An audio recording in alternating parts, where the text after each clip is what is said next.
How to help loved ones with antisocial personality disorder. Antisocial personality disorder is characterized by impulsive, reckless, and destructive behavior. People with this often have no empathy or a lack of feelings, and they manipulate or hurt people. They often partake in criminal behavior, which leads to trouble with the law or jail time. Antisocial personality disorder is considered one of the most difficult personality disorders to treat. To help your loved one, you can try to encourage them to get treatment, support them as they go through treatment, and set boundaries to take care of yourself. Method 1: Encouraging treatment. 1. Learn about antisocial personality disorder. One way to help your loved one and encourage treatment is to learn as much about the disorder as you can. People with antisocial personality disorder often seem to disregard or violate others, fail to adhere to rules and social norms, and have no remorse. Those with antisocial personality disorder are often deceitful and manipulative.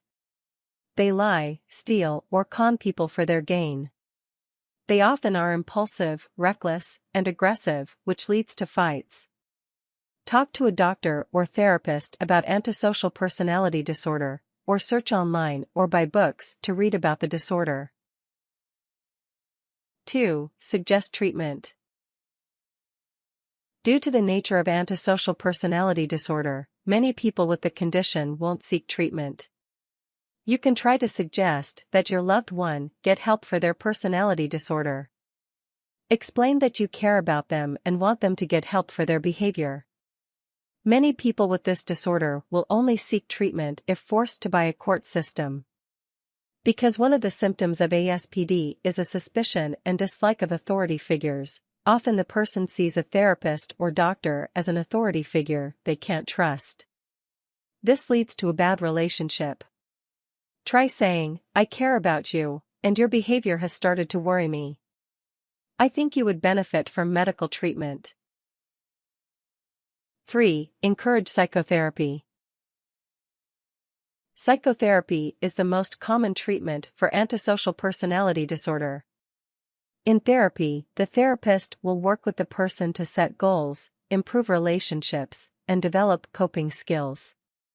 Therapy will also address your loved one's feelings or lack of feelings, along with their antisocial tendencies. Therapy may also work on trying to connect behavior with feelings or emotions. 4. Suggest a support group. Support groups can be very helpful if your loved one finds the right support group. The support group should be focused specifically on antisocial behavioral disorder.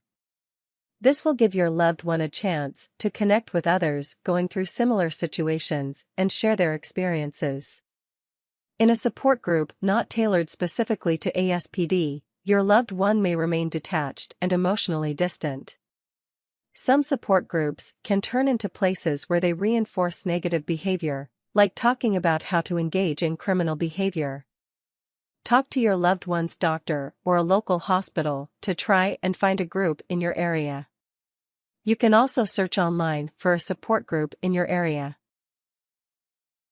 5. Avoid threatening to get your loved one to go to treatment. Your loved one may not want to go to treatment, even after you have tried to convince them to. If this is the case, don't try to threaten the person to make them seek treatment. This will only push a person with ASPD further away and make them more resistant. You may feel tempted to give your loved one threats like you will tell the court they are not in compliance with their orders if they don't go to therapy.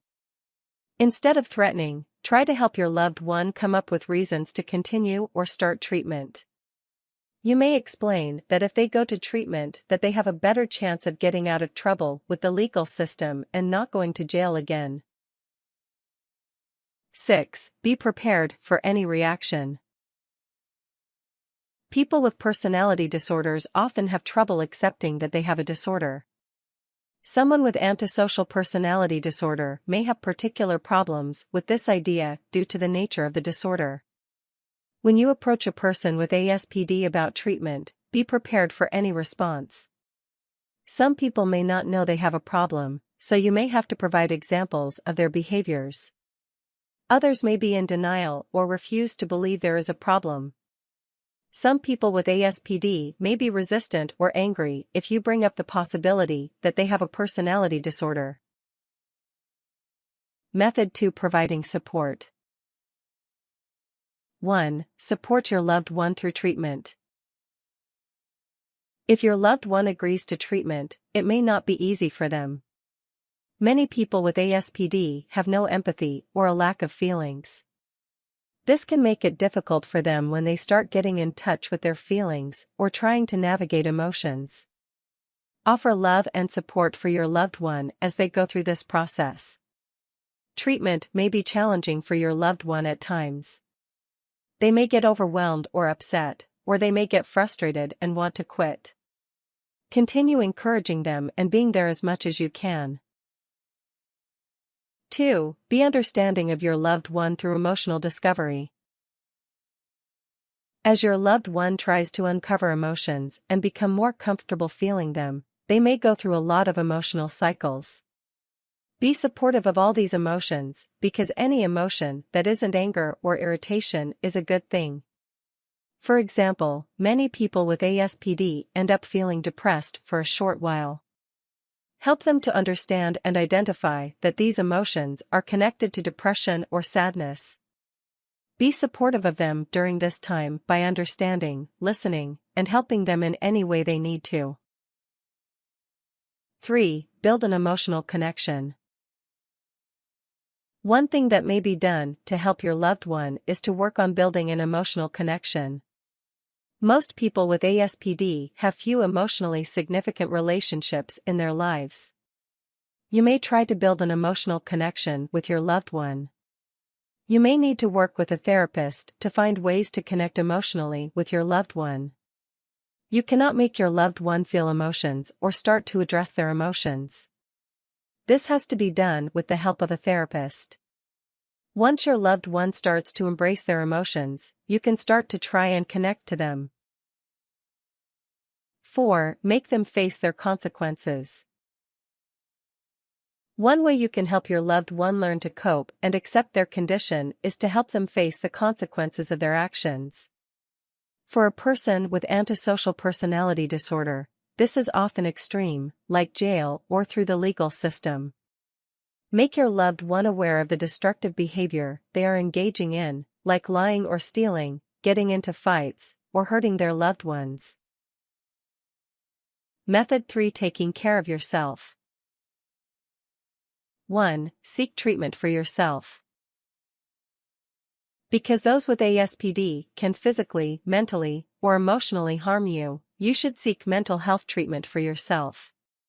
Talking with a therapist can help you work through your complex emotions and learn coping skills. You may need to learn to set boundaries or protect yourself. 2. Go to family therapy. Family therapy can be very helpful when your loved one has antisocial personality disorder. Family therapy can help you and other family members learn more about your loved one's disorder and learn how to help. Family therapy may also help you understand more about your loved one's mindset and character. ASPD can cause a lot of misunderstanding and confusion for the loved ones. Family therapy may give you a place to express your feelings, learn how to interact with your loved one, and cope with your feelings. You may also try a support group for families of those with antisocial personality disorder. 3. Set boundaries. You may have to set boundaries with your loved one due to their behavior. These boundaries are created to protect your physical, mental, and emotional well-being. Be clear in what your boundaries are and insist that your loved one respect your boundaries. Your loved one may be aggressively violent, which may lead to physical harm to you or other family members. They may also be unnecessarily reckless and put people in harm. You may have to come up with physical boundaries, like only seeing them at certain times. You may have to demand that they not scream at you, physically touch you, or hit you. You may also have to refuse to ride in a car with them, for example. Try saying, "I am willing to talk, but you will not touch me or scream at me." Your loved one may manipulate you, lie, or steal. They may do or say things to hurt you or damage your relationship. This may lead to emotional or mental boundaries. You may have to distance yourself or tell your loved one, "We can see each other, but not if you are going to yell at me or lie to me." People with ASPD may take advantage of any caring or compassion. You may need to protect yourself by setting boundaries for yourself. You may say, "I care about you and support your treatment, but I will not allow you to take advantage of me." 4. Find a support system. You will probably feel a lot of different emotions as you try to convince your loved one to seek treatment and try to deal with their personality disorder. You may feel hopeless, sad, or depressed. You should find a support system of people you can lean on and talk to when you get overwhelmed. These people may be friends or family who are connected to your loved one, or people who don't know them at all. You may ask other family members or friends of your loved one to help you. You can't do everything by yourself. 5. Take a step back. There may come a time when you need to take a step back. Your loved one may be resistant to treatment, in denial that something is wrong, or engaging in destructive or harmful behavior. Your loved one may be lying and stealing from you, treating you badly, or manipulating you. If you find yourself in a stressful situation, dangerous situation, or situation where you feel unsafe, take a step back. This means you may have to remove yourself from your loved one's life or do something else to ensure your safety and emotional well-being.